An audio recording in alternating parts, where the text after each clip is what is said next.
Welcome back to TubeTalk. Welcome back, Doug. How's the start of the year been? Yeah, it's okay. St. Peter's. Yeah. Any cricket news? Yeah, got into a cricket team. What cricket team did you get into? Junior A. Junior A. Well done. Thanks. First game on Saturday. Mm. You seem pumped. Okay, let's get on to TubeTalk. Okay, buddy. But before the end of this week, there's been an interesting development for your horses in Australia. Yeah, so our horses going to Australia. Now those ones that are going, the yearlings we've bought that are going permanently, we're now able to send them over GST 0 rated. And what that means is if you're buying a share, you don't have to pay any GST on their purchase price in New Zealand GST. So it's made the shares considerably lower than they were going to be. So if you think about having a horse in Australia, it's even better value now. Jump on our website and have a look, like at one of the horses like this one here, like the Samuel Dating Colt.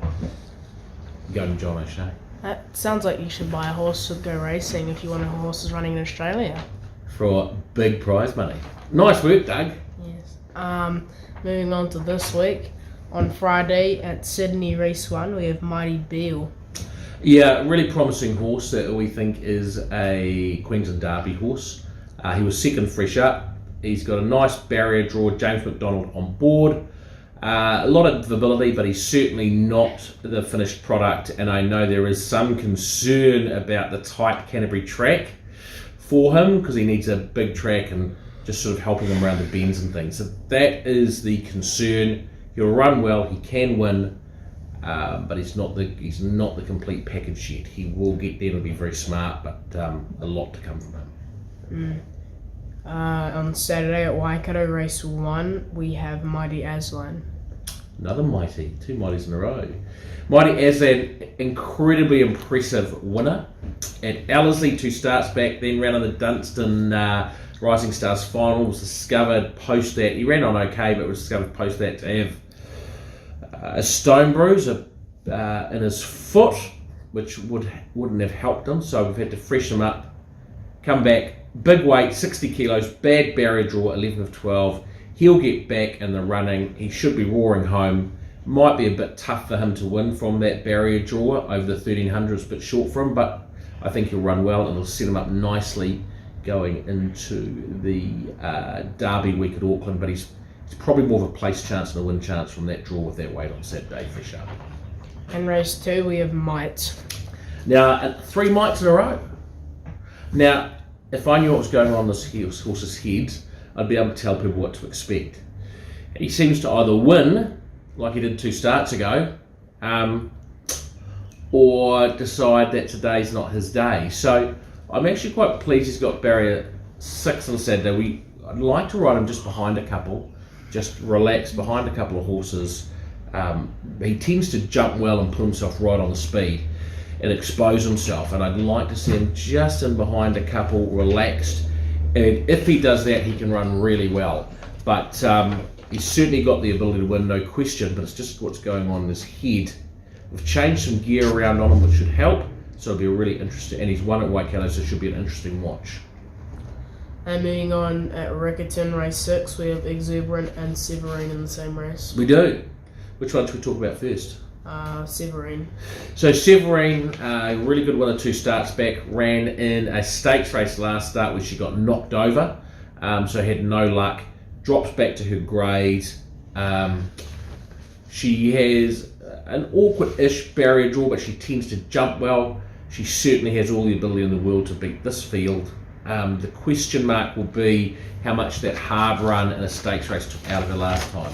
Really happy with her form going into this race. She runs well at Riccarton, so she's a good each way chance. Just the proviso whether the last race didn't knock the stuffing out of her, but she has a good each way chance.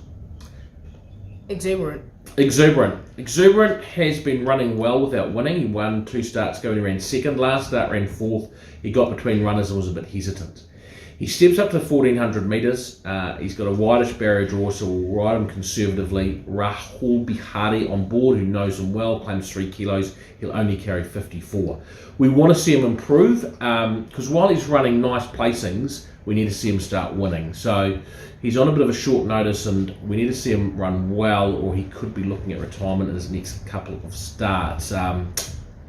Like I say, he's not running badly. He's running placings and things, but we need him to be just going a little bit better. So it'll be interesting. He should really enjoy the 1400 metres, and if he relaxes, he should be roaring home. And race 9, Aristotle. Another one that is, well, probably more than exuberant. He's pretty much on his last chance. He started his campaign off well with a 4th and a 3rd, and then has just done nothing since. His last start over 1800, he tracked into the race beautifully, didn't finish it off. So this is D-Day for him. He's got an awkward barrier draw, so we're just going to have to ride him how he jumps and how we find him. He drops back to a mile, which suits. He's got the ability. I am heartened by the fact that it's almost a year to the day since he won, so I'm heartened by that fact. He obviously likes these tracks, but Saturday is D-Day. He's got the ability, but he's got to want to put in. Okay. Moving on to the Gold Coast, race 5, we have Ferry Me Home. In Australia, we do. Yeah. Ferry Me Home was really good fresh up, really good run for 4th, where he was just peaked on his run. 2nd up, he struck in a very, very firm track, which he just couldn't quite let down on. So he's just dropped back slightly in grade for Saturday, just to get his confidence back. His work's been very good. He has an awkward draw barrier 6, and he can be a hard-going horse. So as long as he drops a bit, gets back, gets cover, I expect him to run very well and be a very good each-way chance and get a bit of confidence back. And with that confidence back, I think he'll build nicely through the campaign. Now going on to at Doomben, race 7, we have Alward. Up the road, fantastic to see the mighty warrior back. He's won over 800,000, and he's coming up really well. He's running over a distance short of his best, only 1,350 metres, and he's a 2,000 metre horse, but we've got to start somewhere. He's carrying 5 kilos more than any other horse in the field. So it's not really a race for him to be winning, but I wouldn't be surprised to see him run a really cheeky race, maybe midfield, something like that, 5th, 6th, with a view to him getting over more ground, because he's coming up well. He's a blowout place chance, Yeah, and we also have in race 8, Rakik and Stardome. So Rakik up to a mile, really nice run last start for 7th over a distance too short. This is still too short for him. He's got a wide barrier of 11. He'll go back and relax and be doing his best work late, but the distance is too short for him. So hard to see him being in the finish, but this will really prepare him well for a 2,200 metre race we've got coming up in a few weeks' time, which he'll be a very, very good winning chance at, and those are his distances. So he is well watched from next start. Stardome, barrier 3, jump out. Last jump out was very good. Again, he's a 2,000 metre horse, and he's lacking a touch of fitness, but he's also good at a mile. Barrier 3, if he settles up handy and gets a soft run, he'll run really, really well fresh up. And if he's paying long odds, I would have a nice each way bet on him, because he has the ability to blow them out. And finally at Flemington, race 6, we have Skyman. Skyman, very, very talented horse. The only thing that bet him fresh up was the barrier draw over 1,400 metres. He got back last. Awkward barrier draw again, but goes up to a mile. His track work's been excellent. Damien Thornton in the saddle, he's a very good winning chance. I expect him to run very well, and he can win that race. Now for bit of the week. At Waikato on Saturday, race 8, we have Bowden.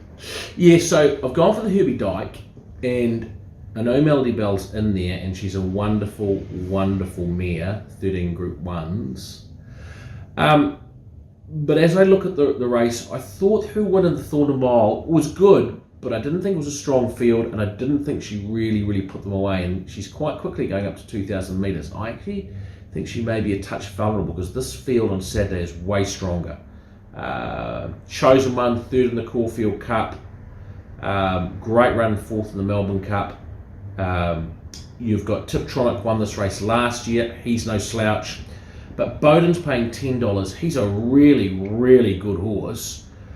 He carries big weights and he beats fields easily, and he's just back in the zone. His last 2 wins have been super. and I reckon he'll be up on the speed, close to the speed. I think he'll have a few lengths on them, and I think he's fit. I think he'll run hard, and I think he's over the odds at $10 and $2.25 play. So he's my bet of the week. A little bit of a cheeky one, but he's my bet of the week. And I'm also really excited to see Levant in the Group 1 because I think she's a freak, and really excited to see if she can win that in the Group 1 sprint. Okay, well that wraps up Tube Talk. Thanks, Doug, and will we see you next week? Yes. Fantastic. All right, mate. See ya. See you, bye. Communique, Melody Bell's presented, Deerfield the outside, the mitigator, and Cinerama is still giving itself a shot at them right through on the inside. May have put the head in front, Melody Bell, and Deerfield over on the outside coming strongly. Melody Bell looking for 13, the class starting to show. Here it is, celebrate the greatest of all time, Melody Bell! Melody Bell wins it in 13, equals Sunline.